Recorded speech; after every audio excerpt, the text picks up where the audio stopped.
या स्वराज्या पायी आणखी किती जणांना भारी किंमत मोजावी लागेल कळत नाही. या शाहिरांची 2 मुलं या स्वराज्यासाठी खर्ची पडली. असे आणखी किती जणांनी आपले आप्तसुखीय गमावले असतील. पुरी जपलेलं ध्येय कमावण्यासाठी काही गोष्टी गमवाव्याच लागतात शोभा. कुठवर गमवत राहायचं मासाहेब. मोठ्या कष्टानं आम्ही हा मुलूक ताब्यात घेतला. अनेक साथीदारही गमावले आणि तोच मुलूक ताब्यात घेण्यासाठी जयसिंग उतरला आहे.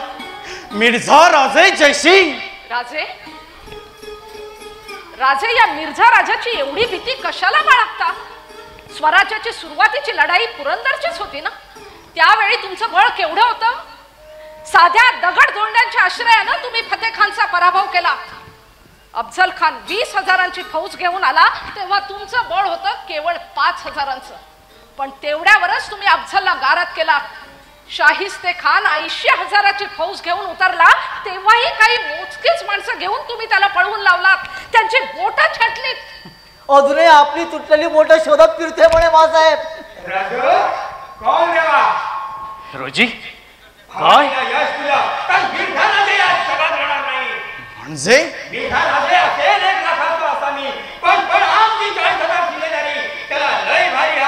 रोजी आता असा आतताई प्रकार चालणार नाही. कुर्तोजींचं काय झालं माहिती आहे ना? काय केलं कुर्तोजीनं? आमचा सल्ला न घेता आम्हाला न विचारता मिर्झा राजांच्या गोटात शिरले आणि मिर्झा राजावरती हल्ला चढविला. आणि मग मिर्झा राजांना पकडण्याऐवजी स्वतःच पकडले गेले. मग पुढं सुटले नाहीत. मिर्झा राजाने कृपावंत होऊन कुर्तोजींना घोडा आणि शिरपाव देऊन सन्मानित करून सोडलं. आणि काय निरोप पाठवला? आणि आमच्यासाठी एक निरोपही पाठवला. कसला निरोप? मासाहेब, मिर्झा राजे म्हणाले शत्रूच्या गोठात मिर्झा राजे क्षणभरही गाफील राहत नाहीत. असले पोर खेळ खेळण्यापेक्षा आम्हाला सरळ सरळ शरण या आणि तहाची बोलणी करा. तह? होय, तह. आणि मिर्झा राजांनी तहात कुठली अट घातली ठाऊक आहे मासाहेब? कसली अट शोभा? शरणागती. संपूर्ण शरणागती. संपूर्ण शरणागती? होय. त्याखेरीज त्यांना काही मंजूर नाही. क्षमा असावी महाराज, पण मला वाटतं आपण मिर्झा राजेंना विनाकारण मोठे समजतो आहोत. मिर्झा राजांचा डाव ओळखलाय आम्ही पंत. एकाच वेळी पुरंदरला वेढा आणि आमच्या मुलखाची लुटालूट जारी ठेवली त्याने.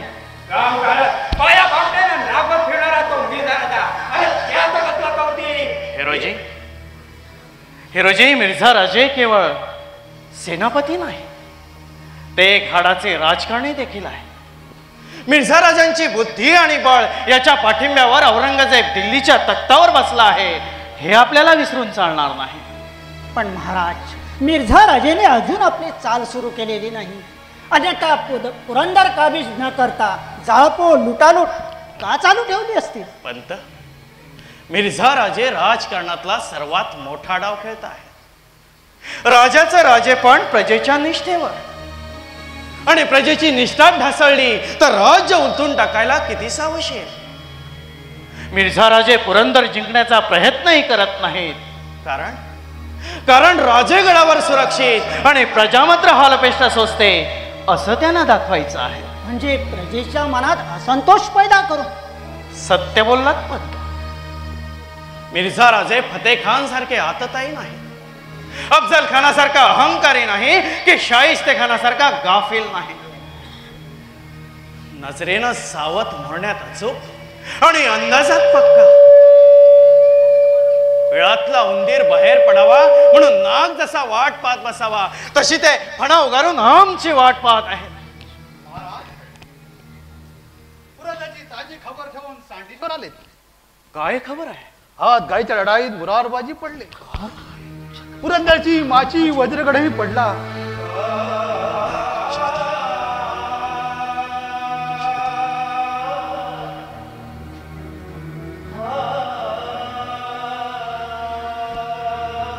मुरारबाजी पडले.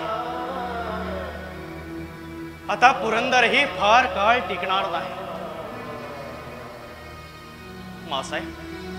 मासाहेब, मिर्झा राजांना संपूर्ण शरणागती देण्यावाचून आमच्यापुढे दुसरा मार्ग नाही. मोरोपंत, जी महाराज. सदरेवर चला. रघुनाथरावांना बोलावून घ्या. मिर्झा राजांना आजच्या संपूर्ण शरणागतीचा कलिता गेलाच पाहिजे. जी महाराज.